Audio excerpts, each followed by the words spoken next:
लोगों ने अभी तक कितने टॉपिक कवर कर लिए हैं? 3। कौन कौन से? Order and ranking, blood relation, 3 topic cover हो चुके हैं। पहला है ऑर्डर एंड रैंकिंग, दूसरा था हमारा जॉब, तीसरा था हमारा ब्लड रिलेशन।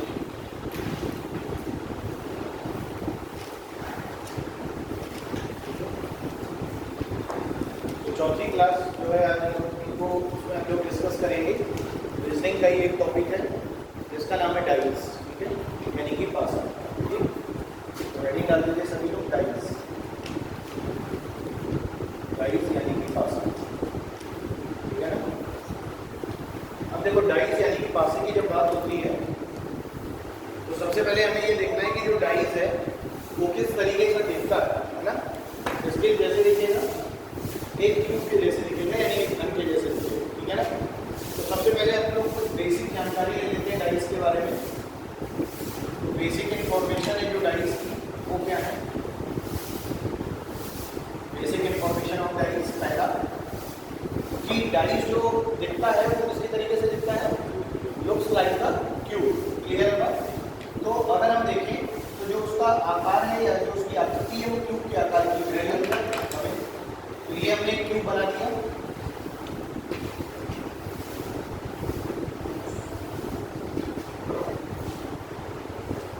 ठीक है, ये क्यूब हो गया और क्यूब को हम क्या कहते हैं? टाइल्स कहते हैं, ठीक है ना। अब जरा देखिए, अगर मैं इसकी कुछ बेसिक इंफॉर्मेशन जैसे मैंने लिखा है हेडिंग, उसके बारे में अगर जानूं तो सबसे पहले अगर मैं इसके कॉर्नर्स की बात करता हूँ, कॉर्नर कितने कॉर्नर होंगे? 8।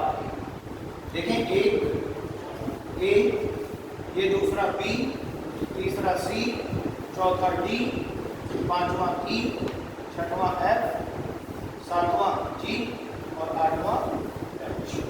क्लियर है? कितने कॉर्नर होता है? 8 कॉर्नर होता है, ठीक है। अब दूसरे नंबर पे मैं बात करता हूँ इसकी सरफेस, किसकी बात कर रहा हूँ? सरफेस की। सरफेस का मतलब होता है फलक, समझ आ रही है बात? तो यह सतहें, सरफेस की बात अगर मैं करूँ तो कितनी सतहें होगी? राइट, लेफ्ट, 2 हो गई, टॉप, बॉटम, 4 हो गई, फ्रंट, बैक, कितनी हो गई? 6। तो जब सरफेस की बात करेंगे तो सरफेस कितनी हो जाएंगी? 6 हो जाएंगी। जब हम एजेस की बात करते हैं, एजेस को हिंदी में कहते हैं कोरे, क्लियर है ना।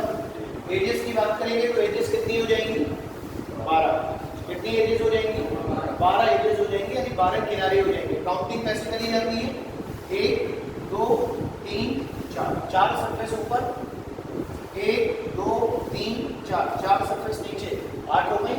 और 4 ये जो है वाई एक्सिस, यानी जो इस तरीके से बनी हुई है, खड़ी हुई लाइन, क्लियर हुआ। तो कितनी एजेस हो गई? 12। तो जब भी हम एजेस यानी कोरों की बात करेंगे तो कोरे कितनी बनेगी? 12 बनेगी। तो ये कुछ बेसिक इंफॉर्मेशन ऑफ टाइल्स हो गई, क्लियर है बात। अब हम लोग जब आगे पढ़ेंगे तो हम लोग पढ़ेंगे टाइप्स ऑफ क्वेश्चंस, है ना। क्या पढ़ेंगे? टाइप्स ऑफ क्वेश्चन, क्लियर है बात। जो क्वेश्चंस बनेंगे हमारे टाइप्स पे, उस पर अगर हम देखें तो किस तरीके के क्वेश्चन बनते हैं। पहला ये है questions based on numbers, questions based on numbers, संख्या या अंकों पर आधारित प्रश्न, क्लियर है बात। दूसरा questions based on alphabets, alphabet, clear है बात। ये हो गया क्वेश्चन नंबर 30। तीसरा ये हमारा हो जाएगा क्वेश्चंस बेस्ड ऑन पॉइंट्स, बिंदुओं पर आधारित, ठीक है। चौथा questions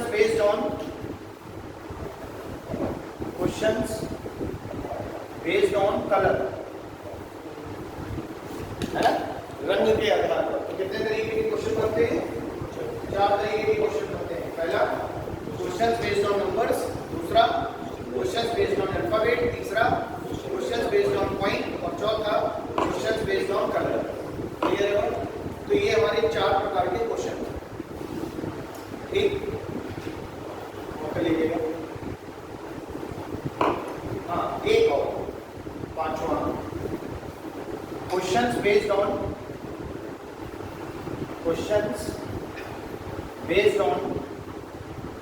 symbols, questions based on symbols, प्रतीकों के आधार पर। प्रतीक कौन कौन से हो सकते हैं? डॉलर, हैशटैग, @ है ना, इस तरीके के, greater than, less than, star, rupees, तो ये सभी क्या है? सिंबल्स। क्लियर है ना? तो ये हो गए क्वेश्चंस बेस्ड ऑन सिंबल्स। तो कितने प्रकार के क्वेश्चंस हो गए?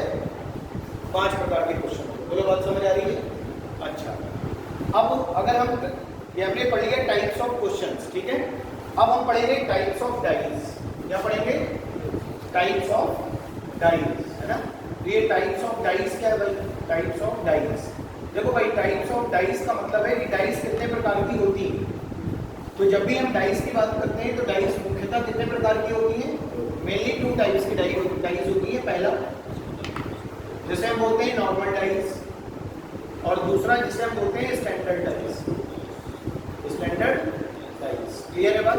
नॉर्मल डाइज को हिंदी में कहते हैं साधारण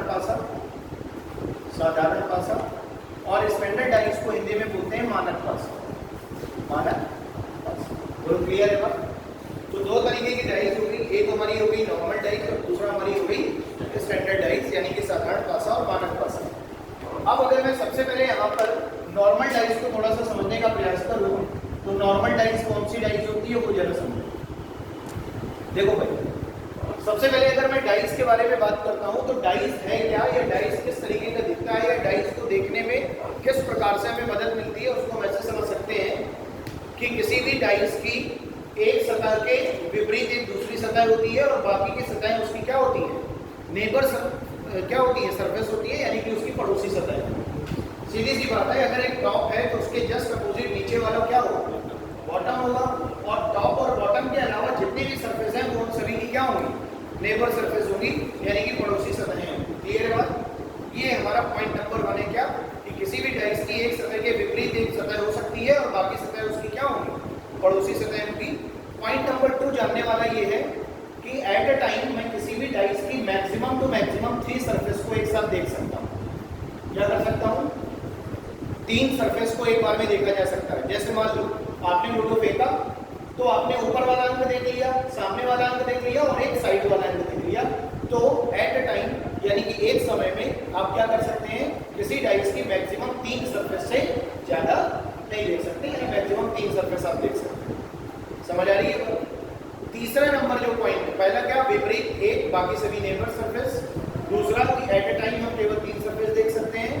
तीसरा पॉइंट क्या है कि इन डाइज, किसी भी डाइज में, किसी भी पासे में 2 surface can be never seen together. Clear है बात? और क्या हो सकती है कि 2 जो सरफेस है, 2 सरफेस क्या होंगी? एक साथ दिखाई देंगी, और 2 ना तो एक साथ दिखाई देंगी और ना ही एक साथ छिपेंगी। तो नॉट क्या होगा? हिडन टुगेदर और नॉट सीन टुगेदर। कितनी सरफेस?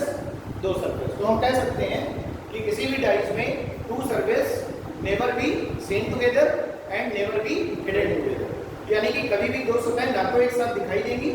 भाई, एक अगर टॉप वाली दिख रही है तो बॉटम वाली नहीं दिखेगी, फ्रंट वाली दिख रही है तो बैक वाली नहीं दिखेगी, राइट वाली दिख रही है तो लेफ्ट वाली नहीं दिखेगी। तो एक साथ ना तो दिखाई दे सकती है और ना ही एक साथ छिप सकती है, कोई ना कोई एक तो दिखेगी, क्योंकि 3 सरफेस आप देख सकते हैं। तो ये तो बात हो गई डाइज के बारे में। तो बोलो, कितने पॉइंट क्लियर हो गए तुम्हारे? 3। कौन कौन से? पहला क्या बताया है? क्या बताया पहला? एक सरफेस देखोगे तो उसके जो जस्ट अपोजिट होगी तो उसकी वो नेबर होगी। हाँ, कि एक सरफेस के अपोजिट एक सरफेस होगी और बाकी की जो रेस्ट सरफेस है वो सभी क्या होंगी? Neighbour surface. दूसरा पॉइंट क्या बताया है? कि मैक्सिमम हम एक टाइम पे ज़्यादा से ज़्यादा 3 सरफेसेस देख सकते हैं। और तीसरा पॉइंट ये बताया है कि कभी भी 2 सरफेस अपोजिट सरफेस, विपरीत सतहें ना तो छिप सकती हैं और ना दिखाई दे सकती हैं। क्लियर है बात? अब हम लोग बात कर रहे हैं नॉर्मल डाइज की। तो साधारण पासा क्या होता है? देखो, साधारण पासा एक ऐसा पासा होता है जिसकी नेबर्स फेसेस का जो सम होता है वो 7 होता है। पड़ोसी सतहों का योग कितना होगा? 7 होगा। तो वो कौन सा हो जाएगा डाइज? Normal dies. जैसे मैंने यहाँ पे डाइज बना दिया। डाइज को शॉर्टकट बनाने का ये तरीका होता है कि भाई 3 ही सरफेस एक बार में देख सकती है। मैंने लिखा 3, यहाँ पे लिखा 4 और यहाँ पे लिख दिया 2। क्या लिख दिया? 3 2 4। एक मैंने और डाइस बनाया जहां पे यहां पर मैंने लिखा 6 1 5। बोलो बात समझ आ रही है? तो ये दोनों जो है वो किसके एग्जांपल हैं? साधारण पासे। ये दोनों एग्जांपल जो हैं ये किसके हैं? साधारण पासे के। मैंने क्या कहा? साधारण पासा वह पासा होता है जिसमें किसी पासे की दो पड़ोसी सतहों का योग 7 भरा जाए, तो आप उसे क्या कहेंगे? नॉर्मल डाइस है। तो देखो यहाँ पे 4 + 3 7 हो रहा है, यहाँ पे 6 + 1 कितना हो रहा है? 7 हो रहा है। तो यहाँ पर भी हमारा जो सम है वो 7 बन गया, और यहाँ पर भी जो हमारा सम है वो कितना बन गया? 7 बन गया। तो क्या इतनी बात क्लियर हो गई सभी को? ये साधारण पासा वह पासा है जिसकी दो पड़ोसी सतहों का योग कितना होगा? 7 हो जाएगा। ठीक है, दिस इज नॉर्मल डाइस। अब हम बात कर लेते हैं स्टैंडर्ड डाइस की, है ना। तो देखो स्टैंडर्ड डाइस क्या हो? सीधी सी बात है, स्टैंडर्ड डाइस में किसका क्या होना चाहिए? विपरीत, यानी उल्टा होना चाहिए।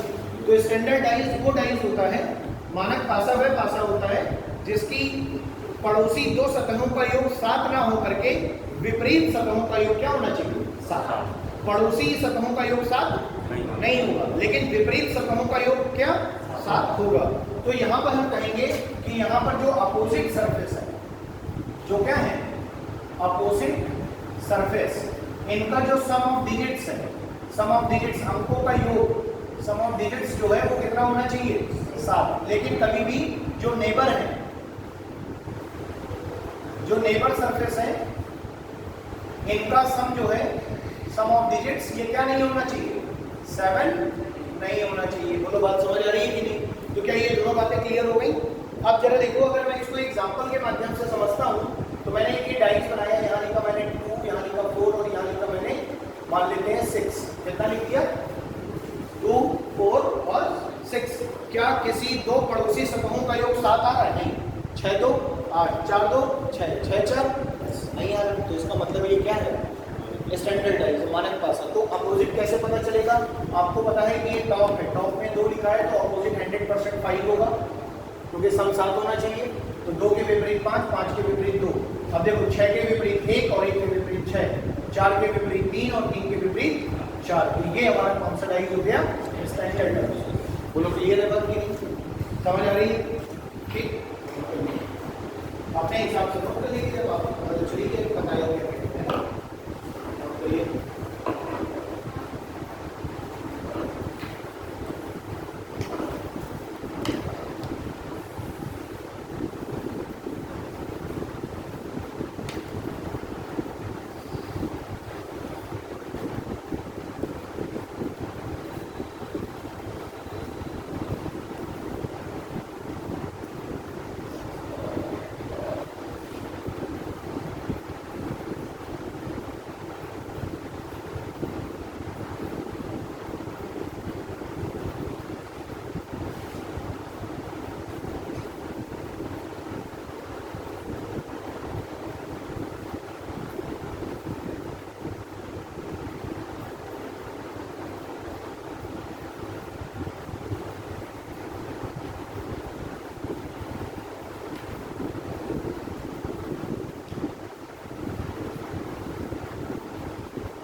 देखिए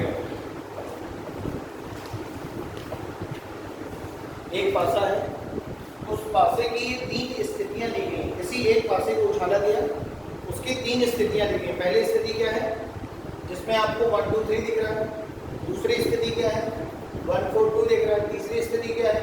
5 3 2 दिख रहा है। और आपसे बोला ये जा रहा है कि ये जो पासा है जिसकी आपको 3 स्थितियां दी गई, तो इन 3 स्थितियों को देख करके आप क्या कह सकते हैं कि जो डाइस है क्या वो स्टैंडर्ड डाइस है या फिर नॉर्मल डाइस है? स्टैंडर्ड डाइस है और नॉर्मल डाइस है, ये आपको चेक करना होगा। तो देखें जरा, जैसे किसी एक ही पासे की तो ये 3 स्थितियां हैं, तो इन 3 स्थितियों को हम चेक करेंगे। कैसे चेक करेंगे?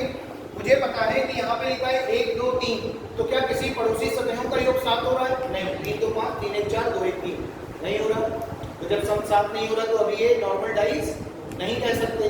लेकिन दूसरी स्थिति को भी चेक करना पड़ेगा। 4 1 5, 2 1 3, 4 2 6, सम 7 नहीं हो रहा तो ये भी क्या है? एक नॉर्मल डाइज है। बोलो बात समझ आ रही है कि नहीं? अब सॉरी, नॉर्मल डाइज नहीं है क्योंकि जो नेबर सम है उसका सम 7 नहीं हो रहा। यहाँ देखो 5 3 2 5 2 7, लेकिन जैसे ही मैंने तीसरी स्थिति को देखा तो नेबर सरफेस का सम कितना आ गया? 7। तो हमने यही तो पढ़ा है कि साधारण पासा वह पासा होता है जिसकी दो पड़ोसी सतहों का योग अगर 7 मिल गया तो इसका मतलब है वो कौन सा डाइज है?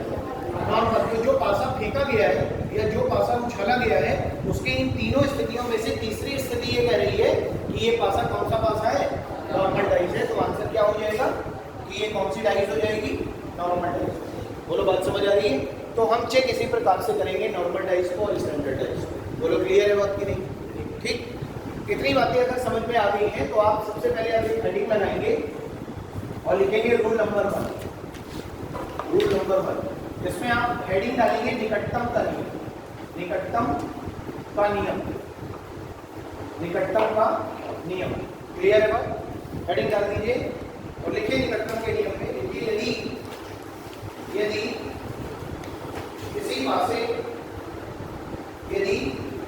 किसी पासे की दोनों स्थितियों में एक अंक समान हो, यदि किसी पासे की दोनों स्थितियों में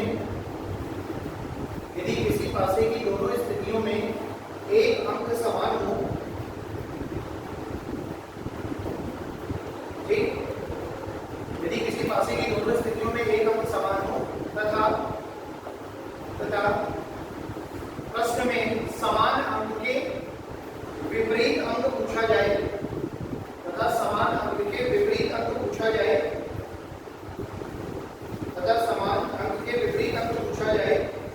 तो वह अंक हमारे प्रश्न का उत्तर होगा। वह अंक हमारे प्रश्न का उत्तर होगा जो अभी तक गायब है।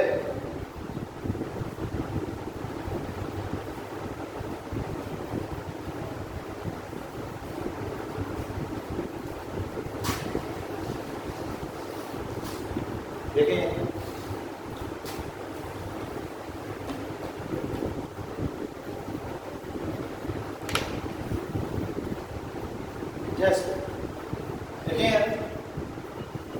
क्या बोला जा रहा है? यदि किसी पासे की विपरीत अंक पूछा जाए, और विपरीत अंक किसका पूछा जा रहा है? जो इन दोनों पासों में कॉमन अंक जो अंक कॉमन है अगर उसके विपरीत अंक पूछ लिया जाए कि पासे में उसके विपरीत वाली सरफेस पे फलक पे कौन सा अंक होगा, तो वहां पर जो नियम लगता है वो लगता है निकटतम का नियम। क्या? यदि किसी पासे की दो स्थितियों में एक अंक कॉमन है तो यदि उसी के विपरीत वाला अंक पूछ लिया जाए तो निकटतम का नियम ये कहता है कि इस पासे में अभी तक जो अंक गायब है वही अंक उस कॉमन अंक के विपरीत हो जाएगा। और आपको भी पता है कि किसी भी लूडो की जब आप बात करते हैं तो उस लूडो में एक खास बात ये होती है कि उसमें जो अंक है वो 1 2 3 4 5 और 6 मैक्सिमम 6 अंक ही आ सकते हैं, इसके अलावा कोई अंक नहीं आ सकता। अब देखो इन दोनों पासों में कौन कौन से अंक दिए गए हैं? 2 दिया गया है, क्या दिया गया है?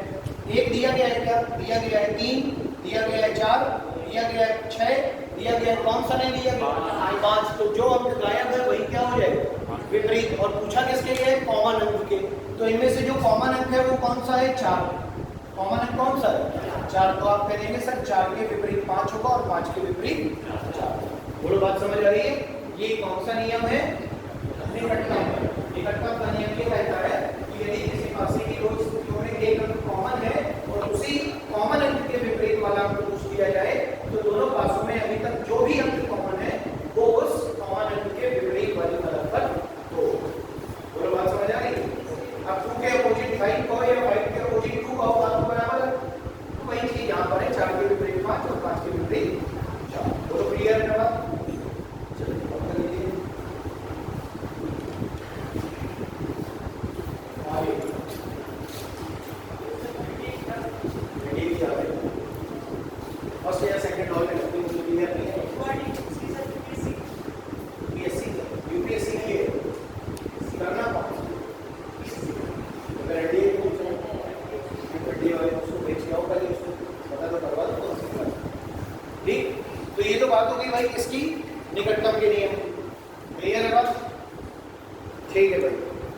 आगे देखिए जरा, आगे आप दूसरा रूल नंबर डालेंगे, रूल नंबर 2।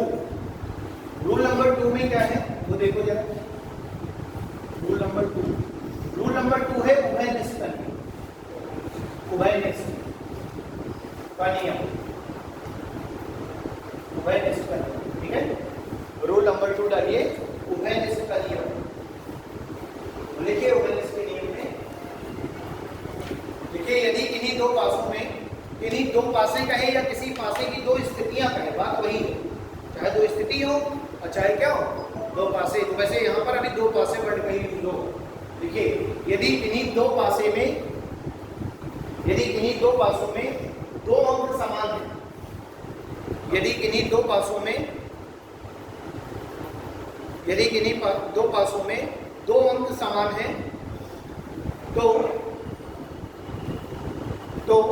दोनों पासों के शेष अंक, तो दोनों पासों के शेष अंक, तो दोनों पासों के शेष अंक एक दूसरे के विपरीत होंगे। तो दोनों पासों के, तो दोनों पासों के शेष अंक एक दूसरे के विपरीत होंगे। आइए जरा समझे उभयनिष्ठ का नियम ये क्या कर रहा है। जैसे यहां लिखा है आपका 1 5 4, यहां लिखा है आपका 6 4 5, क्या लिखा है 1 5 4, और दूसरे वाले में क्या लिखा है 6 4 5। तो क्या मैं ये कह सकता हूं कि अगर ये पहला पासा या दूसरा पासा मान ले, तो यहां पर जरा देखिए कि यहाँ पर ये जो 5 और 4 है, क्या ये दोनों जो कॉमन है, इन्हीं को तो हम उभयनिष्ठ बोलते हैं। कॉमन का मतलब क्या होता है, उभयनिष्ठ, जो दोनों में। तो कितने अंक यहाँ पर उभयनिष्ठ हो गए, 2 अंक। तो रेस्ट अंक कौन कौन से बचे, रेस्ट अंक बचा 1 और 6। तो मैं ये कह सकता हूँ कि सर 1 किसके अपोजिट, 6 के, और 6 किसके अपोजिट, 1 के। तो ये कौन सा नियम है, उभयनिष्ठ। पहला कौन सा था, निकटता, दूसरा कौन सा है, उभयनिष्ठ। उभयनिष्ठ मतलब अगर दो अंक कॉमन है तो बचा हुआ तीसरा अंक एक दूसरे के क्या हो जाएगा, विपरीत। बोलो क्लियर है बात की नहीं, ठीक, नोट कर लीजिए। ये एग्जांपल हो गया उसका, है ना, कि पता कैसे करेंगे, तो ये एग्जांपल है। अब आगे बढ़ते हैं रूल नंबर 3 पर आइए। देखिए रूल नंबर 3 क्या कहता है, रूल नंबर 3 है आपका घूर्णन का नियम। किसका नियम है, घूर्णन का नियम, यानी कि रोटेशनल लॉ, ठीक है, जिसको हम कहते हैं रोटेशनल लॉ। क्लियर है बात, घूर्णन का नियम, घूर्णन का नियम, बोलो क्लियर है बात। तो ये घूर्णन का नियम या रोटेशनल लॉ क्या कहता है, उसके बारे में हम लोग लिख लेते हैं। यदि यदि यदि यदि यदि यदि दो स्थितियों में, यदि किन्हीं दो स्थितियों में जब एक अंक समान हो, तो यदि किन्हीं दो स्थितियों में, किसी पासे की दो स्थितियों में या किन्हीं दो स्थितियों में जब एक अंक समान हो, तो जब एक अंक समान हो तो दिए पासे को समान अंक से, तो दिए पासे को समान अंक से प्रारंभ करके घड़ी की दिशा में घुमा दिया जाता है, घड़ी की दिशा में घुमा दिया जाता है। यानी जो समान अंक है उसको, उससे क्या करेंगे, उसको लेकर के घड़ी की दिशा में, यानी कि क्लॉकवाइज, है ना, यानी दक्षिणावर्त क्या कर देंगे, रोटेट करा देंगे। क्लियर है बात, की दिशा में घुमा दिया जाता है तो एक दूसरे के विपरीत अंक प्राप्त हो जाते हैं, तो एक दूसरे के विपरीत अंक प्राप्त हो जाते हैं।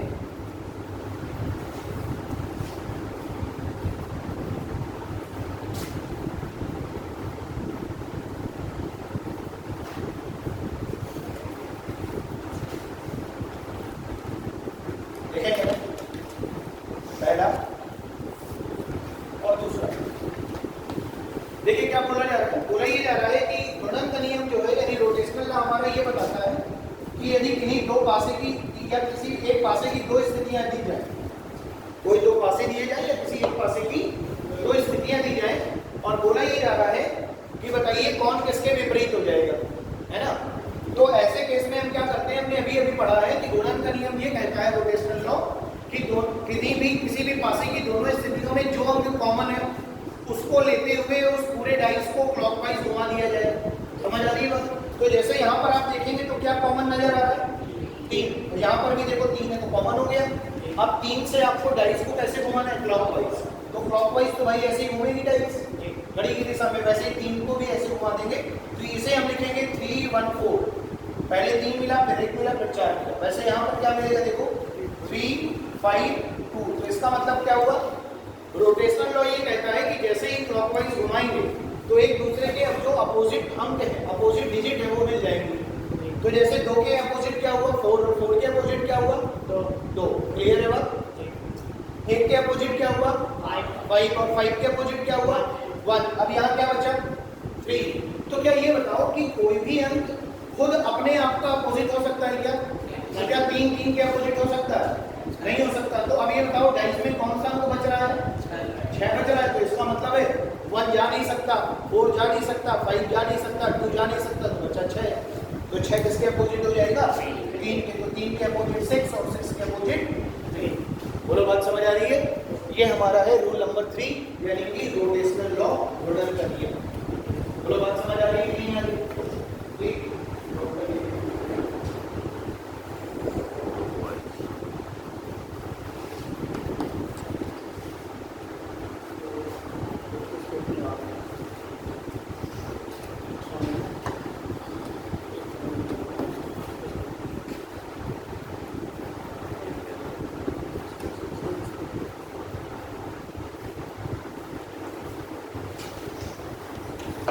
देखेंगे जैसे एक क्वेश्चन है, लिखिएगा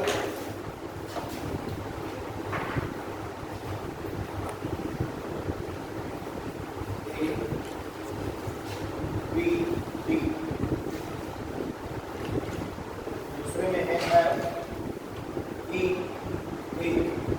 क्लियर है?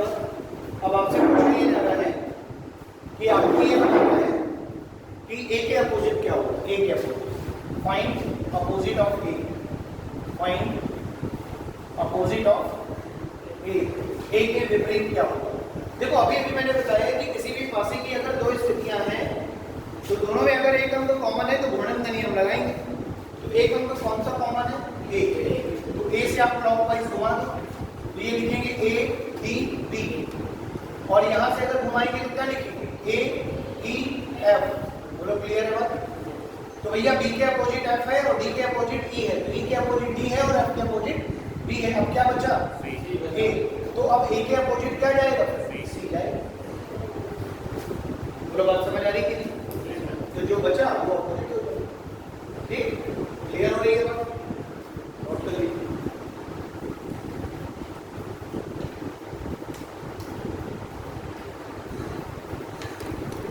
अब आगे इसी तरीके से आपको क्वेश्चन लिखते जाना है और उसका सॉल्यूशन आपको बताते जाना है। ठीक, क्वेश्चन नंबर पहला लिखिए। देखिए क्वेश्चन नंबर फर्स्ट। देखिए नीचे दिए गए पासों में से कौन सा पासा, नीचे दिए गए पासों में से कौन सा पासा मानक पासा हो सकता है?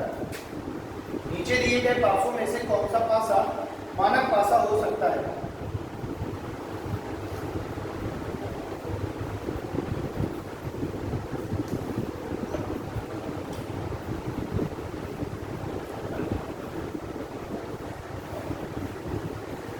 देखिए ये पहला ऑप्शन, ये दूसरा ऑप्शन, ये तीसरा ऑप्शन और ये चौथा ऑप्शन। देखो मानक पासा क्या होगा बताओ? जिसके विपरीत फलकों का योग 7 होगा, लेकिन नेबर सरफेस का सम 7 नहीं होना चाहिए। अगर नेबर सरफेस का सम 7 हो गया तो नॉर्मल है। आपको क्या छाटना है? मानक पासा। बोलो बात समझ आ रही है? तो यहाँ पर जरा देखो, क्या 6 और 1 जोड़ो 7 बन गया ना? तो ये कौन सा पासा हो गया? नॉर्मल। 2 पड़ोसी सतहों का योग अगर 7 हो गया तो वो नॉर्मल बन जाता है। हमको छाटना है मानक। तो ये तो नॉर्मल है, ये कैंसिल आउट हो गया, ये ऑप्शन नहीं होगा। देखिए 4 और 3 7, ये भी नहीं होगा। देखिए 3 और 1 4, 5 1 6, 5 3 8, ये मानक पासा हो गया। अब इसमें भी देख लो जरा, 5 2 7, ये भी क्या हो गया? नॉर्मल। सेलेक्ट कर लिया हमने, which one of the standardized option is clear है बात?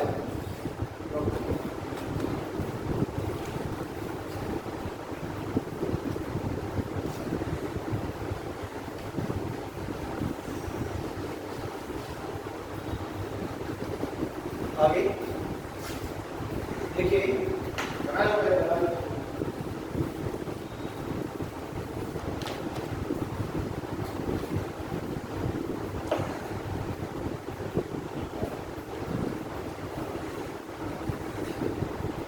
आगे देखिए, निम्न में से कौन सा पासा मानक पासा नहीं हो सकता? निम्न में से कौन सा पासा मानक पासा नहीं हो सकता? निम्न में से कौन सा पासा मानक पासा नहीं हो सकता? ये पहला फिगर, ये दूसरा, तीसरा इधर बना देते हैं नीचे वाला 1 5 3, ये तीसरा हो गया ऑप्शन, ठीक है ना? और फिर 2 3 4, 2 3 4, ये चौथा ऑप्शन। अब बोला जा रहा है इनमें से कौन सा मानक पासा नहीं हो सकता? इसका मतलब समझना, बोला ये जा रहा है कि स्टैंडर्डाइज नहीं होना चाहिए। अगर स्टैंडर्डाइज नहीं होना चाहिए तो फिर दूसरा क्या होना चाहिए? नॉर्मल डाइज होना चाहिए। तो नॉर्मल डाइज है, हमें छापना है, ये बोला जा रहा है इसका मतलब, क्योंकि स्टैंडर्ड नहीं, मानक नहीं, मतलब नॉर्मल, साधारण। और नॉर्मल डाइज का हमें नियम पता है कि साधारण पासा में पासा होता है जिसकी दो पड़ोसी सतहों का योग 7 आता है। यहाँ पे जरा जोड़ो 6 2 8 3 2 5 6 3 9 नहीं आ रहा, तो इसका मतलब ये क्या है? स्टैंडर्ड। ये ऑप्शन नहीं होगा। ये भी देखो 5 1 6 4 1 5 5 4 9, ये भी क्या है? स्टैंडर्ड है, ये भी ऑप्शन नहीं होगा। 5 3 8 3 1 4 5 1 6, ये भी स्टैंडर्ड है, ये भी नहीं होगा। तो बचा क्या? ये देखो 4 3 कौन सा हो गया डाइज? Normalize. तो नॉर्मल ही हमसे पूछा जा रहा है, बस उसने कह दिया है कि मानक ना हो, मानक ना हो तो फिर क्या हो? साधारण हो, नॉर्मल हो। समझ आ रही है बात? ठीक, चलिए और आगे बढ़ते हैं। नेक्स्ट देखिए,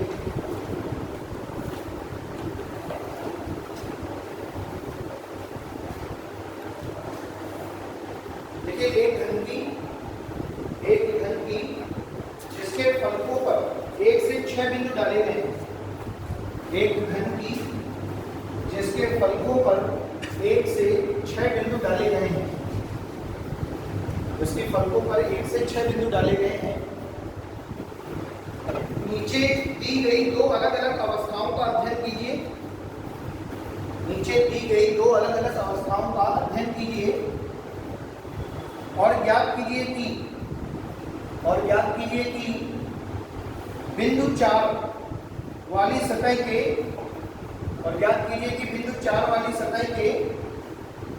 विपरीत वाली सतह पर कितने बिंदु होंगे? विपरीत वाली सतह पर कितने बिंदु होंगे?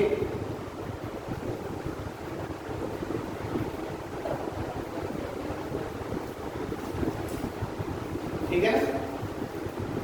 तो जरा यहां पर देखा जाए अगर, तो यहां पर कितने बिंदु हैं? 2, यहां पर 4, यहां पर 5, यहां पर 1, यहां पर 3 और यहां पर 5। तो भैया बिंदुओं को भी मैंने बताया क्वेश्चंस 5 तरह पर आधारित हैं, नंबर्स पर, अल्फाबेट्स पर, पॉइंट्स पर, कलर्स पर और सिंबल्स पर। तो ये हमारा तीसरा टाइप का पॉइंट हुआ। तो जरा देखो यहाँ पर मुझे पता है कि एक अंक कॉमन मिल गया, यानी 5 पॉइंट यहाँ पर भी है, 5 पॉइंट वहां पर भी है, तो घूर्णन का नियम लग जाए, रोटेशनल लॉ क्या हो जाएगा? देखो 5 4 2, 5 4 2, बोलो बात समझ आ रही है? और यहाँ पर क्या आगे होगा? देखो 5 3 1 होगा। अब आपसे ये पूछा गया है कि बिंदु 4 जिस सतह पर है उसके विपरीत वाली सतह पर कितने बिंदु होंगे? तो 4 के विपरीत 3 होंगे, तो विपरीत वाली सतह पर कितने बिंदु होंगे? 4 के विपरीत 3 और 3 के विपरीत 4। बोलो बात समझ आ रही है? घूर्णन के नियम से आंसर हमें मिल जाएगा। बोलो क्लियर है ना बात? ठीक, और कर लीजिए।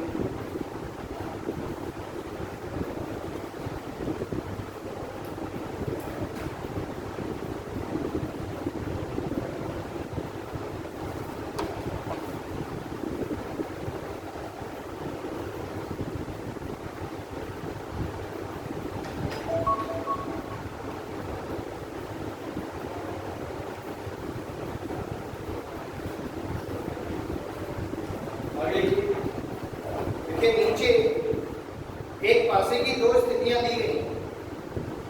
नीचे एक पासे की दो स्थितियां दी गई हैं। सतह 3 के विपरीत सतह पर कितना अंक अंकित है? सतह 3 के विपरीत सतह पर कितना अंक अंकित है? क्लियर है बात? तो देखिए, किसी पासे की कितनी स्थितियां दी गई हैं? 2। पहली स्थिति क्या कह रही है? यहाँ पे अंक दिए गए हैं 1, 5, 3। दूसरी स्थिति यहाँ पे आपको अंक दिए गए हैं 2, 6, 4। 2, 6, 4 पूछा जा रहा है अपोजिट टू 3। क्या पूछा जा रहा है? Opposite to 3। 3 के अपोजिट क्या होगा? देखिए ना, अगर मैं यहाँ पर देखूँ तो इन दोनों डाइसों में क्या कुछ भी कॉमन नजर आ रहा है? कुछ भी कॉमन नहीं है। अगर एक अंक कॉमन होता तो दो नियम है एक अंक के आधार पे। निकटतम वाला है कि भैया अगर एक कॉमन है उसी के ठीक विपरीत पूछ लिया जाए तो जो नहीं दिख रहा वो हो जाएगा। दूसरा उभय निष्ठ का है कि अगर दो कॉमन है तो दोनों कट जाते, बचा हुआ एक दूसरे के विपरीत। और तीसरा घूर्णन का है कि अगर एक भी कॉमन है तो क्लॉकवाइज घूम जाएंगे तो एक दूसरे के विपरीत मिल जाएंगे। लेकिन यहाँ चक्कर ये फंस गया कि तीनों नियम में से कोई भी नियम यहाँ पर नहीं लग रहा। तो फिर एक बचा हुआ नियम हमें याद होना चाहिए क्या, कि अगर अभी एक ही पासे की ये दोनों स्थितियां हैं और दोनों स्थितियों में अगर ये नॉर्मल डाइज होता तो नेबर्स सरफेस का सम 7 आना चाहिए। देखो 5 और 1 6, 3 और 1 4, 6, 5 और 3 8, यानी कि कहीं भी नेबर सरफेस का सम 7 आ रहा है। नहीं आ रहा तो इसका मतलब ये कौन सा डाइज है? अभी स्टैंड अप इसे भी चेक कर लो। 4, 2 6, 6, 2 8, 6, 4 10, यानी ये कौन सा डाइज है? स्टैंडर्ड डाइज है। तो आपने तो पढ़ रखा है ना कि स्टैंडर्ड डाइज के विपरीत वर्गों का योग 7 होता है। तो 3 के अपोजिट पूछा गया तो इसका मतलब 4 होगा। तो बात समझ आ रही है? तो अपोजिट टू 3 पूछा गया तो आंसर क्या हो जाएगा? तो कभी कभी कुछ भी कॉमन नहीं होता है तो फिर स्टैंडर्ड डाइज चेक कर लिया जाए। समझ आ रही है? तो स्टैंडर्ड डाइज के हिसाब से आंसर आपको मिल जाएगा।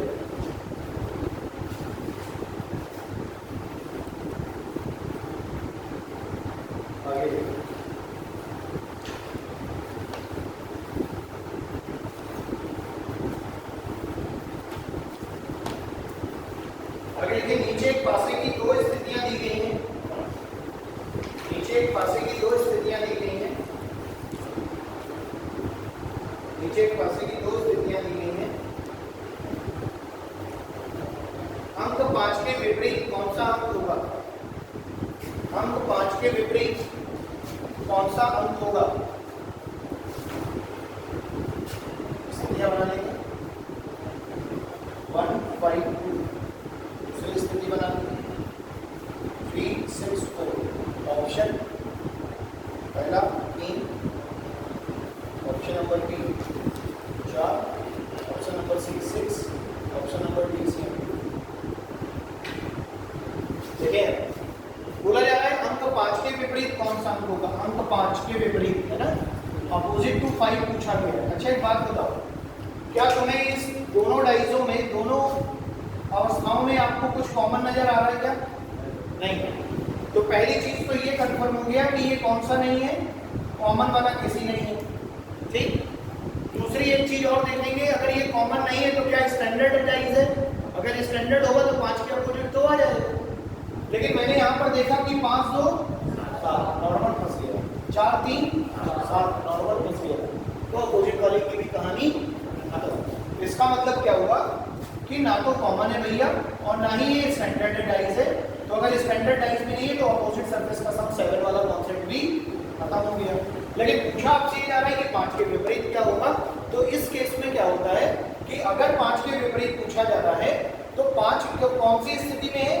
पहली अवस्था में। और दूसरी अवस्था में क्या है? 3, 6, 4। तो 5 के अपोजिट 3 भी हो सकता है, 6 भी हो सकता है, 4 भी हो सकता है, कुछ भी हो सकता है। बोलो बात समझ आ रही है? तो अगर मैं 3 को टिक करता तो एक लड़का कह रहा है सर जी बताइए 3 आप कैसे कह सकते हैं? मान लिया 4 हो तो नहीं हो सकता। और एक कह रहा है सर जी 4 भी नहीं हो सकता, मान लीजिए 6 हो जाए तो हमारे पास किसी बात का प्रूफ है क्या कि मैं किसी की एक बात को प्रूफ कर पाऊँ? नहीं। तो विकल्प तीनों ही सही है, 3 भी सही है, 4 भी सही है, 6 भी सही है। तो आंसर ऐसे केस में क्या हो जाएगा? सी एंड डी हो जाएगा। क्या हो जाएगा? सी एंड डी। बोलो क्लियर है बात? सी एंड डी को इंग्लिश में क्या कहते हैं? Can't be determined. क्लियर है बात? यानी कि हिंदी में इसी बात को अगर हम समझें तो कहते हैं ज्ञात नहीं किया जा सकता, ज्ञात नहीं किया जा सकता। तो क्लियर है बात? सारे अलग अलग टाइप क्लियर होते चल रहे हैं ना? ठीक, नोट कर लीजिए।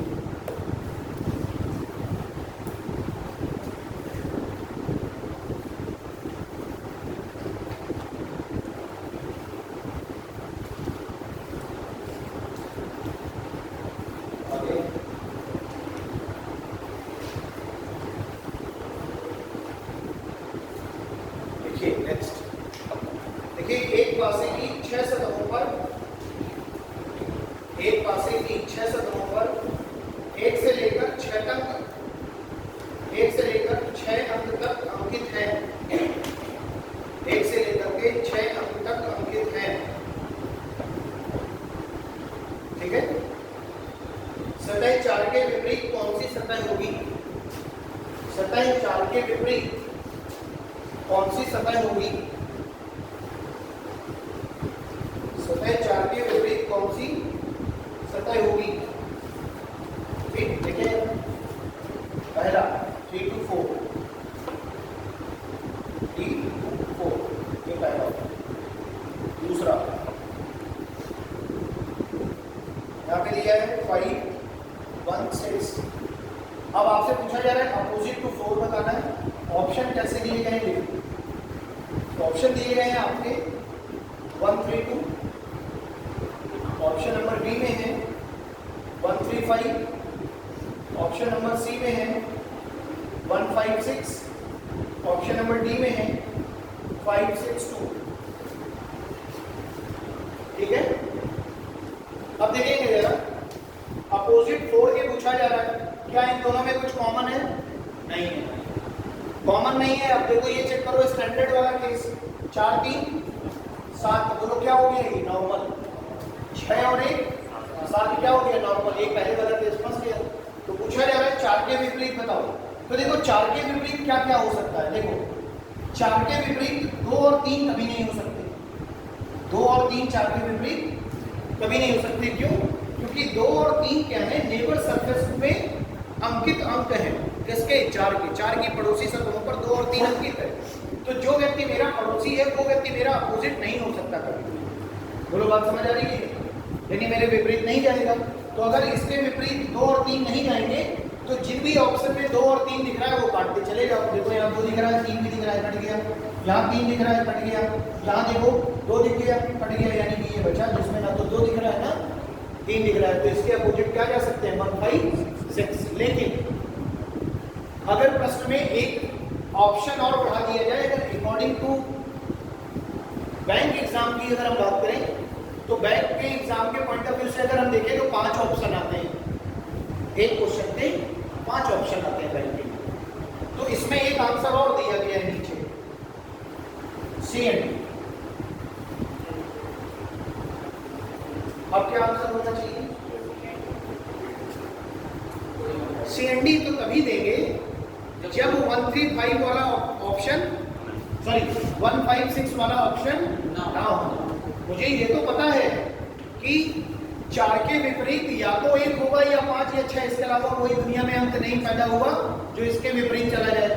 तो ये तो मुझे कंफर्म है ना। लेकिन मुझे 3 अंक कंफर्म है कि इनमें से कोई एक होगा। तो विकल्प में ये तीनों अंक दिए गए, या तो 1 या 5 या 6। तो अगर सीएनडी को जो टिक मारेगा उसका आंसर गलत होगा। सीएनडी तब होता है जब ये 1 5 6 ना हो। तो यहाँ पे ऑप्शंस में भी एग्जामिनर खेल करता है। समझ आ रही बात? आधे बच्चे को लगेगा अरे यार ज्ञात नहीं कर सकते, सीएनडी मार दें। तो उसको लगेगा एक बार में यार ये 1 5 6 दिया है, अब इन दोनों में क्या करें? लफड़ा हो गया। ठीक है? तो आधा कहेगा जय बजरंगबली सीएनडी, आधा कहेगा जय मैसूर 1 5 6। तुक्के में तीर लगा दिया, देखा जाएगा जो होगा, है ना? तो तुक्के में भी तीर नहीं लगाना। तुक्के का भी सॉल्यूशन है क्या? कि ऑप्शन को ध्यान करो। क्या मैं अपना आंसर दे सकता हूँ? हाँ दे सकता हूँ। एक लड़के ने कहा सर आंसर दे सकता हूँ, लेकिन मैं इस बात की गारंटी लेता हूँ कि 1 5 6 के अलावा कोई भी नंबर इसके अपोजिट, भाई 4 तो अपने अपोजिट जाएगा नहीं। अब मैं अपने अपोजिट कैसे चला जाऊँगा? तो मैं हूँ, मेरे 4 डंडा मार दो, ऐसा कभी मैं कहूँगा नहीं। मैं ये कहूँगा सामने वाले के 8 मार दो, लेकिन मेरे को मार वही वाली कंडीशन है। तो 4 के अपोजिट जा नहीं सकता, 2 3 चूंकि मेरे समर्थन में है, भाजपा की सरकार में है, तो ये कांग्रेस ज्वाइन नहीं करेगी, तो यही बचे आतंकवादी, यही जाएंगे। समझ आ रही है बात? तो बस इस तरीके से आपको समझ लेना है अपने ऑप्शंस को। समझ आ रही है बात? ठीक, अब जरा देखिए आगे, देखिए नीचे दिए गए पासे की 2 स्थितियों में, नीचे दिए गए पासे की 2 स्थितियों में, नीचे दिए गए पासे की 2 स्थितियों में, नीचे दिए गए पासे की 2 स्थितियों में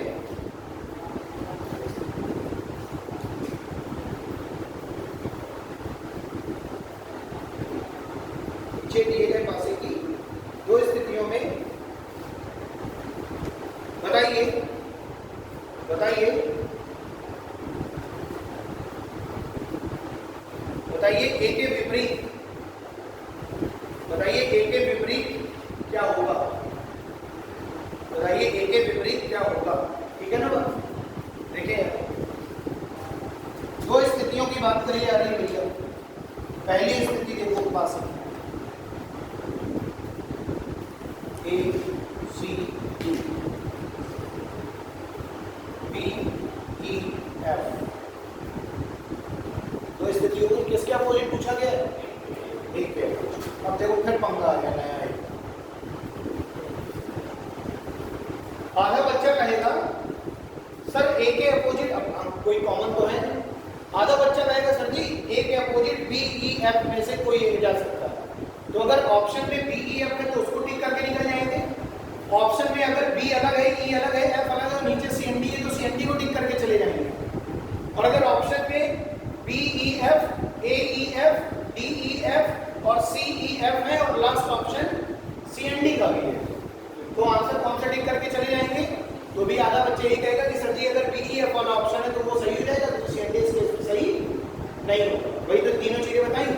अगर अलग अलग है तो बी ई एफ तीनों आंसर हो सकते हैं, लेकिन नीचे सी एन डी दिया है तो सी एन डी सही कर देंगे।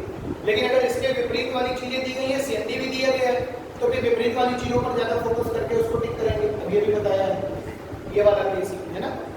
लेकिन समस्या इस बात की है कि भैया वो वाले जो थोड़ी देर पहले वाली बात हो रही है, ये थोड़ी देर पहले वाली बात में अंक थे, अंक, और अंक से मैंने स्टैंडर्ड और नॉर्मल को चेक किया था पहले कि अगर नेबर सरफेस का सम 7 हो गया तो वो कौन सी डाइस है?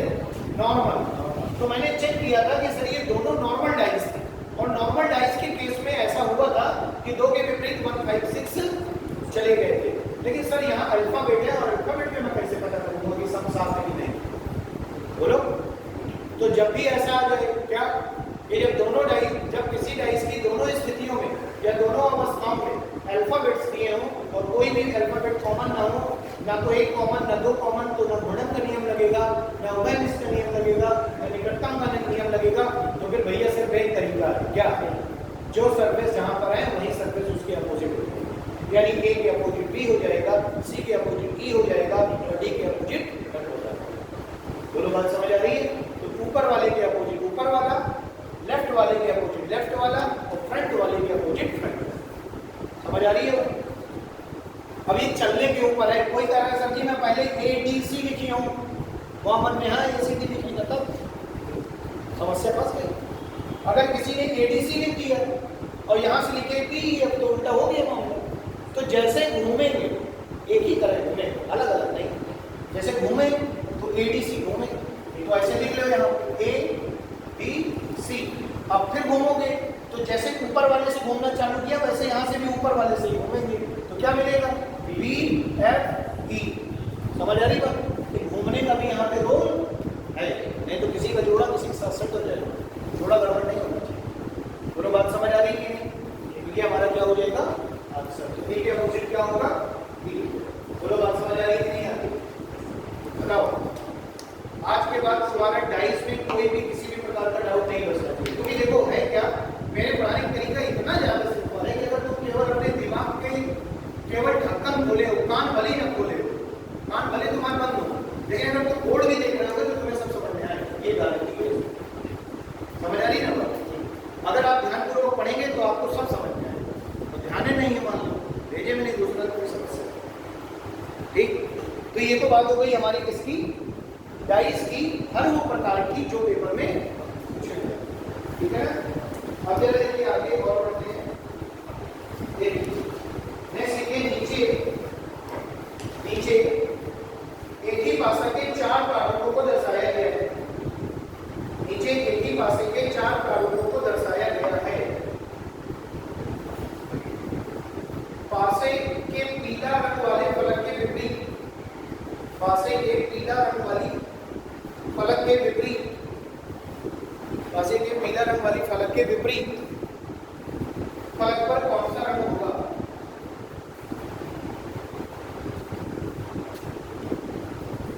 ठीक है ना, क्लियर? किसके अपोजिट पूछा जा रहा है? येलो कलर के अपोजिट, ठीक है। तो आइए फिगर बनाइए साफ साफ।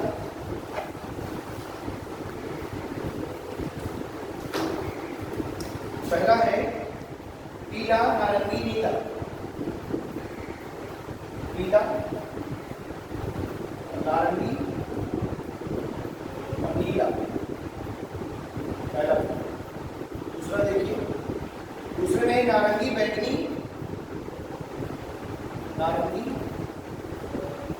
फिर बैंगनी, फिर नीला, ये दूसरा हो, ठीक है। नारंगी, बैंगनी और नीला। देखो तीसरा देखो, इसमें बना हुआ है नीला, लाल और पीला, नीला, लाल और पीला, ये हो गया तीसरा। और चौथा देखिए, चौथे में है यहाँ लिखा है लाल, यहाँ लिखा है गुलाबी, और यहाँ लिखा है नीला, ठीक। किसके अपोजिट पूछा जा रहा है आपसे? ये पीला के अपोजिट पूछा जा रहा है, पीला के अपोजिट, है ना। तो भाई देखो, जैसे मान लो तुमसे पीला के अपोजिट पूछा जा रहा है, तो अब इसमें करना क्या होगा? सबसे पहले आपको पीला के अपोजिट निकालना है, तो ऐसी डाइजों को सेलेक्ट करेंगे, ऐसी अवस्थाओं को सेलेक्ट करेंगे जहां पे पीला दिखाई दे। समझ आ रही है?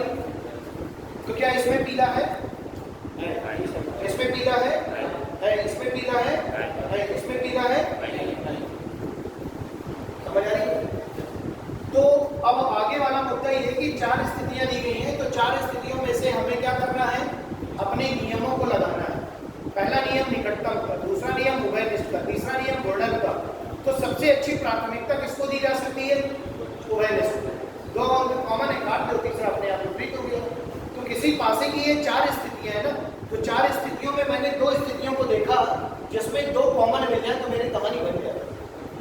तो ये भी पीला है, यहाँ पीला नहीं है, छोड़ दो। लेकिन क्या यहाँ नारंगी है और नीला है? तो कॉमन मिला ना, नारंगी नीला यहाँ भी और नारंगी नीला यहाँ पे मिल गया ना। इन दोनों अवस्थाओं को गोली मारो, केवल पहली और दूसरी अवस्था में उभयनिष्ठ लगा सकते हो क्या? लगा सकते हो। तो इन दोनों में लगाने के बाद ही तुम्हें पता चल गया कि पीला के अपोजिट क्या होगा? नारंगी, बैंगनी कॉमन होगा, ठीक। तो क्या हो जाएगा? पीला के अपोजिट नारंगी। बोलो बात समझ आ रही है कि कौन से? नारंगी, बैंगनी। मुझसे गलती हो गई, कोई बात नहीं, क्षमा चाहेगा। आप क्षमा करेंगे तो भी ठीक, ना करेंगे तो भी ठीक, बढ़ाना चाहिए, ठीक। तो आंसर क्या हो जाएगा? बैंगनी हो जाएगा, क्योंकि कटेगा क्या? नारंगी और नीला, है ना। तो नारंगी नीला कैंसिल आउट, उभयनिष्ठ वाला नियम लगा दिया, तो पीला के अपोजिट क्या हो गया? बैंगनी। क्लियर? क्या इतनी बातें समझ में आ रही है सभी को? अच्छा, यही प्रक्रिया तुम अंकों में भी लगा सकते हो, नहीं लगा सकते? 4 अवस्थाएं हैं, अंक देख लेना। अगर उभयनिष्ठ वाले 2 कॉमन है तो तीसरा उसके अपोजिट हो गया, किसकी पूछा जाएगा, ठीक। तो इस तरीके से हम ये भी समझ गए। अब अगला नंबर जो हमारा है वो नंबर है उसका ओपन डाइस। इसका देखो कौन कौन से पढ़ लिए बताओ। हमने पढ़ लिया कि नंबर्स वाला, दूसरा पॉइंट्स वाला, तीसरा अल्फाबेट्स वाला, चौथा कलर वाला। अब ये बताओ एक ही बचा है सिंबल्स। तो सिंबल्स वाले में भी तरीका तो यही लगाओगे ना, नियम तो 3 ही है। उभयनिष्ठ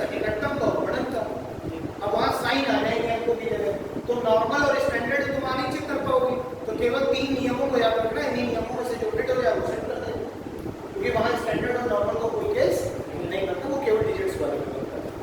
तो इतनी बातें क्लियर। अब आ जाओ ओपन डाइज में, तो हेडिंग डाल दो ओपन डाइज या खुला हुआ पासा। ओपन डाइज या फिर खुला हुआ पासा।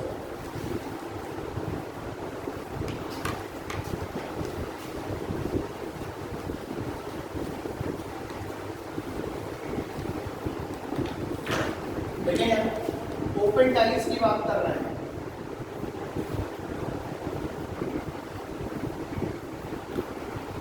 ओपन डाइज, ठीक। देखिए ओपन डाइज की जब हम बात करेंगे तो ओपन डाइज के कितने केस बनेंगे पहले तो वो जानते हैं ना। केस नंबर 1 या फिगर नंबर 1 ऐसे समझ। देखिए आपको भी पता है कि किसी पासे में कितनी सरफेस होती है, कितनी होती है? कोई कंफ्यूजन है क्या? 6। तो कितनी हो गई है? 6। टी बन गया टी, ठीक। आप देखिए दूसरा फिगर क्या हो सकता है?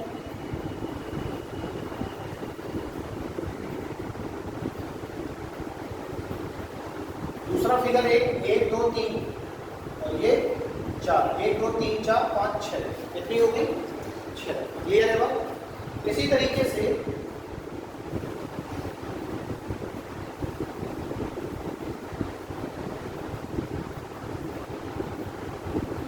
ये तीसरा हो गया है ना। इसी तरीके से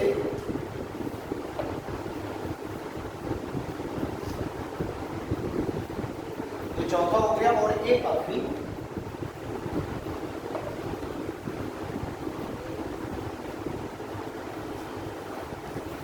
कितने फिगर बन गए? 5, ठीक। अब जरा देखिए, जैसे यहां लिखा है A C D E E F, ठीक। यहां लिखा है 1 2 3 5 4 6, यहां लिखा है 5 4 3 2 1 6, यहां लिखा है 3 2 1 5 4 6, यहां पे लिखा है 1 2 3 4 5 6। क्लियर है? ये अंक लिख दिए हमने। अब जरा देखेंगे यहां पर बस बात यही अपोजिट निकालने वाला। अब देखो जरा समझना, जैसे मैं आपसे ये कह रहा हूं कि मैं मान लो विपरीत ढूंढना चाहता हूं, तो मैंने चलना शुरू किया सी से। कहां से? सी से। तो सी से एकदम स्ट्रेट लाइन चलेंगे, सीधी रेखा में चलेंगे, अगले व्यक्ति को छोड़ते हुए अगले व्यक्ति को पकड़ेंगे, यानी एक को छोड़ के दूसरे को पकड़ेंगे। तो इसका मतलब है सी से सीधी लाइन में ऐसे चले, बी को छोड़ा, ई को पकड़ लिया। अब सी के बाद ई मिल गया, अब सी का बाद किसका नंबर आएगा? बी का। तो बी ई को छोड़ करके किसके पास चला गया? एफ के पास। और इस पूरी टी की 2 पतंगे हैं, 2 पंखुड़ियां। ये कह रही है मां को कहूंगा विपरीत कह दिया, फिर मां अकेले कहा गई नहीं है। ये एक इसके विपरीत हो गया डी, तो एक इसके विपरीत हो गया डी, और सी किसके विपरीत हो गया? ई, और बी किसके विपरीत हो गया? बोलो क्लियर है बात? अब यहां हो देखो, 1 किसके विपरीत? 5, 2 किसके विपरीत? 6 के, और 4 किसके विपरीत? 3 के। तो 1 किसके हो गया? 5, 2 किसके हो गया? 6 के, और 4 किसके हो गया? बोलो क्लियर है? इस पे आइए, 3 किसके विपरीत? पंखुड़ियों के विपरीत। 5 2 के, 4 1 के, तो 4 1 के, 5 2 के, और 6 इधर आओ, 3 5 के, 2 4 के, 3 5 के, 2 4 के, 6 1 के, 1 3 के, 1 सीधे चलना होगा, 1 को छोड़ के पकड़ लो, फिर कहाँ पे आओगे? 4 पे। तो 4 किसके? 6 के। तो 4 6 के बचा क्या? 2 और 5। तो ये 2 और 5। तो इस वाले केस में जो मिडिल वाले हैं ये एक दूसरे के क्या हो जाते हैं? बोलो बात समझ आ रही है?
पहले तो ये क्वेश्चन का फिगर है,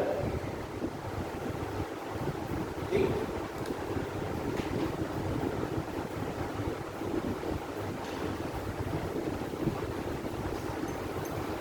यहां लिखा है A B D C E F, ठीक है। अब बोला ये जा रहा है कि एक ये ओपन डाइस है, इसको पैक करना है, बंद करना है, और बंद करने के बाद डाइस किस प्रकार का दिखेगा, इनमें से कौन सा सही डाइस बनेगा। पहला ऑप्शन, दूसरा ऑप्शन, तीसरा ऑप्शन, चौथा ऑप्शन, ठीक है।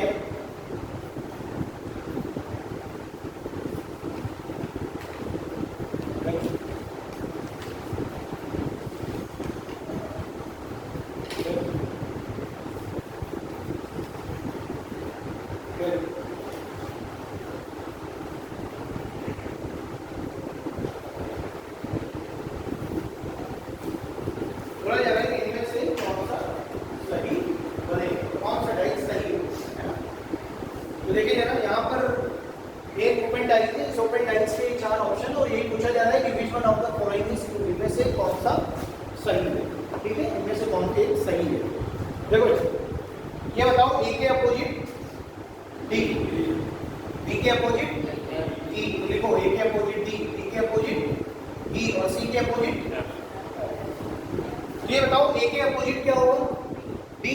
तो अगर ए के अपोजिट डी है तो डी कभी भी नेबर सरफेस में नहीं आ सकता है के साथ। यहाँ पे डी बगल में रखा है, तो ये क्या हो गया, बी के अपोजिट ई है, बोलो। अब जरा ये देखो, यहाँ पर ए सी बी लिखा है, ए सी बी, तो यहाँ पर अगर मैं ध्यान से देखूं तो सी के अपोजिट क्या होना चाहिए, एफ, बी के अपोजिट ई और ए के अपोजिट डी, तो ये हो सकता है आंसर।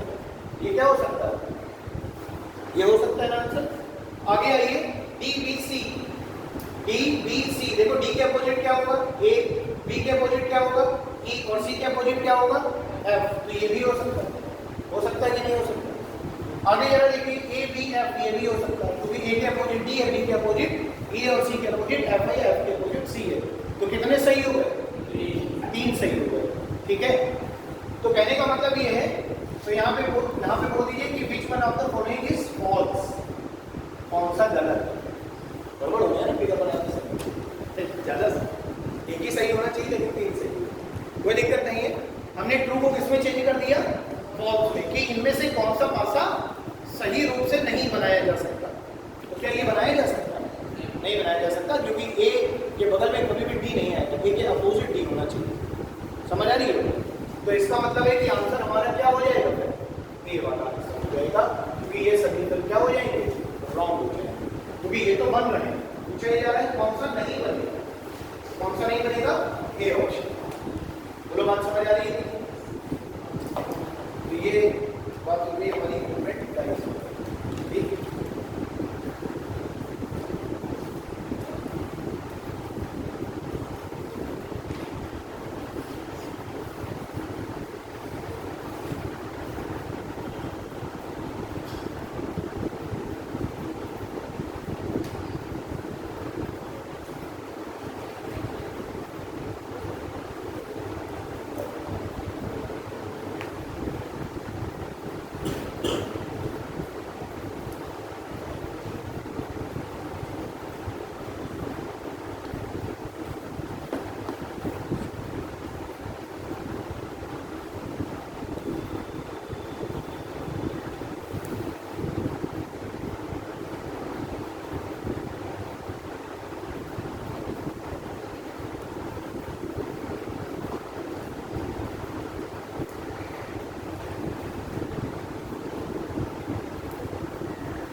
लोगों ने मुझे मैसेज कर दिया था लास्ट टाइम पे, तो मैंने सभी को ब्लॉग का पीडीएफ भेज दिया था, ठीक है। इसी तरीके से डाइस का पीडीएफ पाने के लिए आप क्या करेंगे, मैसेज कर दें, ठीक है। इसके बाद जरा देखेंगे, इसी में आपका पूरा क्वेश्चन है।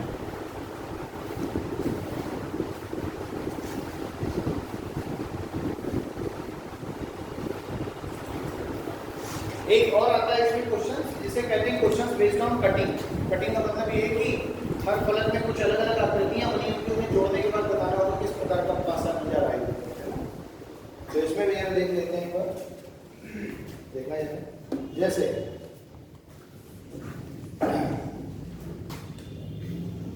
ये क्वेश्चन है, मान लो पहले इसको करके बताऊंगा।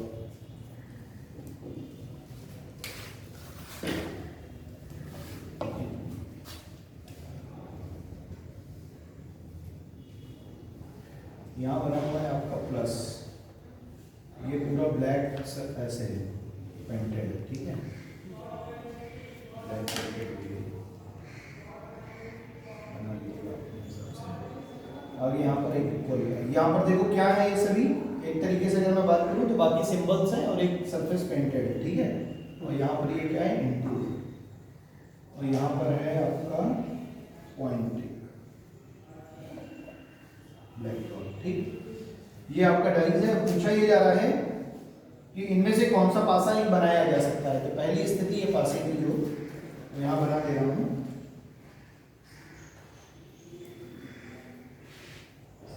इस तरीके से आप बना लीजिएगा, समझ में आए, ठीक है। ये हो गया आपका इनटू, ये हो गया आपका प्लस, और ये सरफेस पूरी ऐसे पेंटेड, ये वाली सरफेस है पेंटेड वाली, ठीक है। बी ऑप्शन में है आपका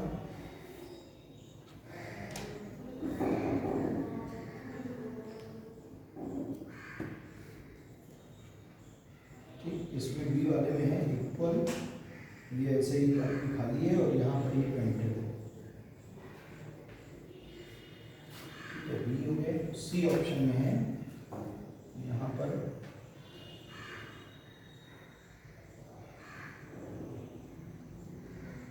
लिखा हुआ है प्लस इक्वल, और यहाँ पर लिखा हुआ है माइनस। बी वाले में है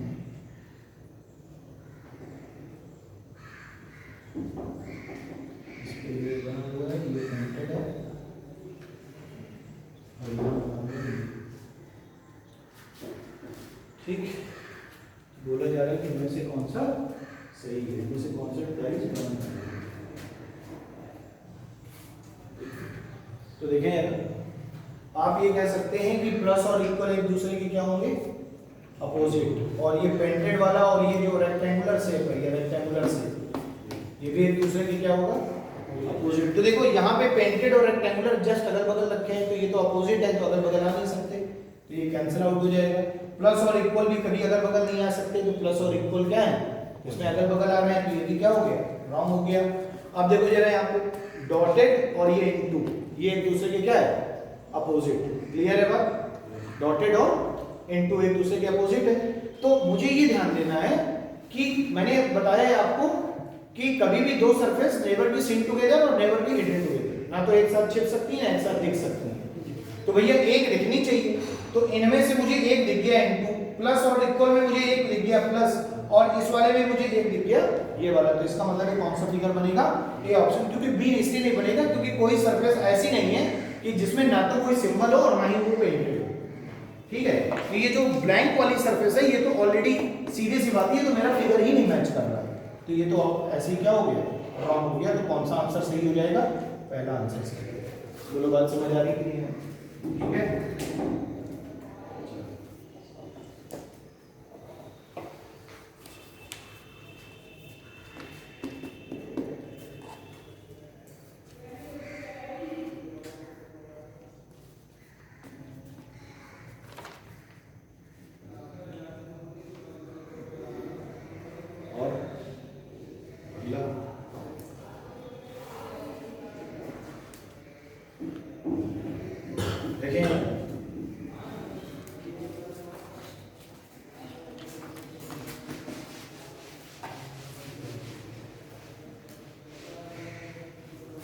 अगले वाले में बना हुआ है फिगर आपका,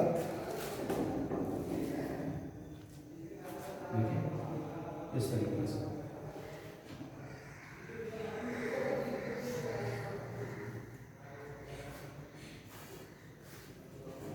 आवाज हंसी आ रही है, हंसा अकेले नहीं जाता, देखो हंसने का मौका सबको मिलना चाहिए। कोई ऐसी बात हो सबको बताएं, एक बोल के हंसेंगे सब जने साथ में। देखिए 1 A C D 3 4 2 B और E। क्लियर है बात? ये बन गया आपका एक डाइस और इसके हैं 4 ऑप्शन। पहला बनाते जाइएगा साथ साथ।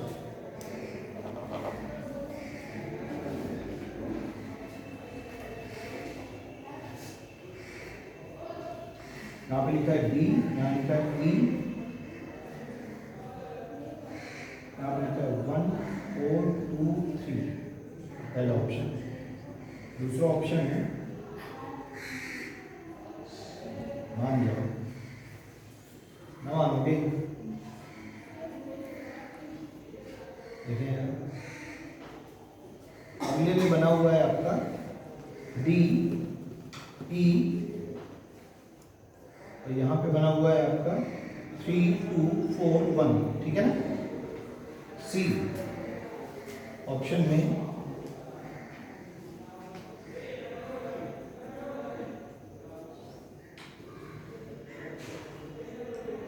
A C,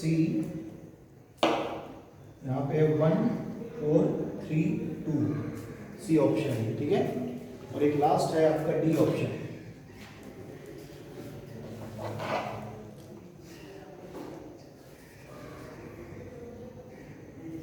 D ऑप्शन में A E, ये आपका 1 2 4 3,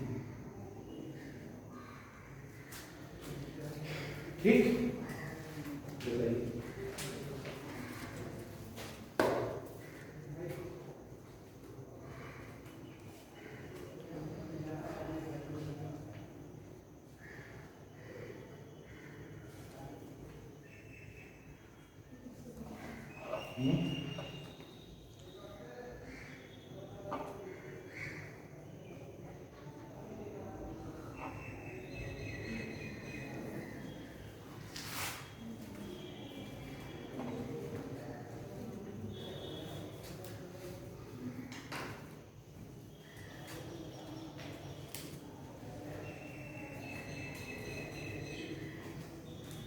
देखें जब भी ऐसा केस होता है भाई, तो अपोजिट जो होते हैं वो 1 3 के अपोजिट 2 4 के अपोजिट। तो जब भी फिगर बनेगा तो कुछ इस तरीके से हम इसको सोच सकते हैं कि 1 किसके अपोजिट 3 के। इसको ऐसे मोड़ेंगे, इसको ऐसे मोड़ेंगे, ये जाकर इस तरीके से होता है, ठीक है। इसको ऐसे मोड़ेंगे, इसको ऐसे मोड़ेंगे, तो यहाँ 4 और यहाँ कितना। क्लियर है? तो पहली चीज तो क्रम देख लो चलने का क्या होना चाहिए, 1 4 3 2। यहाँ पर जरा देखो क्या 1 4 3 2 सही है। यहाँ पे देखो 1 4 3 2, क्या ये उल्टा नहीं हो गया? उल्टा हो गया ना अभी, लेकिन ठीक है इसको रखे रहते हैं, कोई दिक्कत नहीं है। 1 4 2 3, ये गड़बड़ हो गया। देखो 2 के सामने 1 और 2 के यहाँ बगल में 1 है, तो ये वाला हमारा क्या हो गया, रॉन्ग हो गया। या फिर इसको ऐसे भी सोच सकते हैं क्या कि जैसे A के अपोजिट D वैसे B के अपोजिट E, और ये जो 1 3 2 4 मोड़े गए हैं उसके नीचे वाले सरफेस पे C आएगा। समझ आ रही है?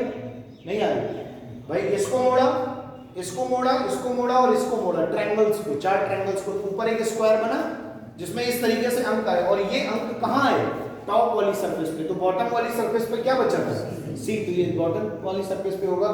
तो कभी भी ये अंक और C के अगल बगल आ सकते हैं? नहीं आ सकते। क्या यहाँ पर और देखो ऐसा कहीं कुछ मैच कर रहा है? A किसके अपोजिट है, D के, और B किसके अपोजिट है, E के। तो B E अपोजिट होने चाहिए। यहाँ क्या कहाँ रखे हैं, बगल में रखे हैं। यहाँ पे जरा देखो B E के अपोजिट है, यहाँ पर A और E है, ठीक है कोई दिक्कत नहीं है, क्योंकि A, अब देखो B और E क्या होंगे, अपोजिट होंगे। तो E के अपोजिट क्या हो सकता है, B हो सकता है ना, दिख नहीं रहा क्योंकि एक टाइम में टीवी सरफेस देख सकते हैं। अब देखो A के अपोजिट क्या होना चाहिए, D, तो भैया A के अपोजिट साइड नीचे D होगा, और E के अपोजिट क्या होगा, पीछे साइड B होगा। अब इधर जरा देखो, जब इनको जोड़ा होगा तो 1 3 2 4, 1 3 2 4 ऐसे होना चाहिए, बोलो। तो यहाँ 2 होना चाहिए, यहाँ 4 होना चाहिए, ऐसा होना चाहिए। तो यहाँ पर भी देखो क्या ऐसा कुछ है, 1 3 अपोजिट, ठीक है, 2 4। अब यहाँ पर क्या है, D और E, तो क्या D और E की बात करें, ये वाला सही हो जाएगा, ये गलत है। बोलो बात समझ आ रही कि नहीं? कौन सा सही हो जाएगा, B। क्यों सही हो गया, देखो ए के अपोजिट 3, ए के अपोजिट 3, 2 के अपोजिट 4, 2 के अपोजिट 4, ऐसा होना चाहिए। यहाँ पर जरा देखो 2 के अपोजिट 4, 1 के अपोजिट 3 तो है, लेकिन आपको क्या देखना है उसमें, आपको उसमें क्रम भी तो देखना है। इधर देखो 4 आएगा, इस तरफ आएगा 4, और यहाँ इस तरफ क्या आ रहा है 2 आ रहा है। इस वाली सरफेस पे देखो यहाँ पे 4 आना चाहिए, यहाँ 2 आना चाहिए, और यहाँ पर देखो क्या है, यहाँ पर भी वही चीज बना दी क्या है, यहाँ 1 3 4 2 आएगा, क्या आएगा 4 और 2, अब सही होना चाहिए। ठीक है, तो ये हो गया 1, और यहाँ पे भी ये गड़बड़ है, यहाँ पर ऐसे बनाना चाहिए 1 और ये 3। ठीक है, अब सही कर दो इसको 1 3 2 4। ठीक है, और अगर ऐसा केस है तो कोई दिक्कत नहीं है, क्योंकि आपको पता है कि ये 3 तो रॉन्ग है ही, तो यही सही होगा। अब इसमें किया क्या उसने सरफेस को पूरे को घुमा दिया है, डाइस को घुमा के देख रहा है। कैसे, जो 1 की जगह 3 देख रहा था, 3 की जगह 1 देख रहा था, और यहाँ पे 4 की जगह 2 देख रहा था, 2 की जगह 4 देख रहा था, तो घुमा दिया है फिगर को पूरे को। ठीक है, तो वैसे तो ऐसा होता नहीं है, पॉसिबिलिटी ऐसी कम होती है, फिगर इसी तरीके से बन करके आएगा। ठीक है ना, तो सामने सामने मैच करेगा, 1 के अपोजिट 3, 1 के अपोजिट 3, 2 के अपोजिट 4, 2 के अपोजिट 4, डी और ई के अपोजिट अलग वाली सरफेस। डी के अपोजिट क्या होगा ए, और ई के अपोजिट क्या होगा बी। क्लियर है? और नीचे वाली सरफेस क्या हो जाएगी सी। तो सी कहाँ चला जाएगा, वो जहाँ पे क्रॉस लगे हैं, कट्टा वाली साइन लगे हैं, उसके नीचे कहाँ होगा, बॉटम वाली सरफेस पे सी। बोलो बात समझ आ रही है कि नहीं? ठीक है, तो ये हमारा लास्ट टाइप था डाइस का, जो कि मैंने आपको बता दिया है कि अगर इस तरीके का क्वेश्चन आएगा तो किस तरीके से करेंगे। ठीक है, तो इस तरीके से कुल मिला करके हमारे जो डाइस के चैप्टर में है वो केवल इतने ही टाइप। ठीक, बेसिकली 3 रूल थे, तो बाकी सारे कॉन्सेप्ट मैंने आपको बता दिए हैं। ठीक, हर कॉन्सेप्ट के एक दो क्वेश्चन करा दिए, कॉन्सेप्ट बता दिए। प्रैक्टिस करने के लिए आपके जो नंबर मेरे पास है उन पर मैसेज भेज दूंगा, जिनके पास नंबर नहीं है वो अपना अगर अभी भी मैसेज भेज देंगे तो मैं उनके पास सीधी भेज दूंगा। ठीक है, ये नंबर। ठीक, चलिए भाई बंद कर देते हैं, सेवा हो गई है क्योंकि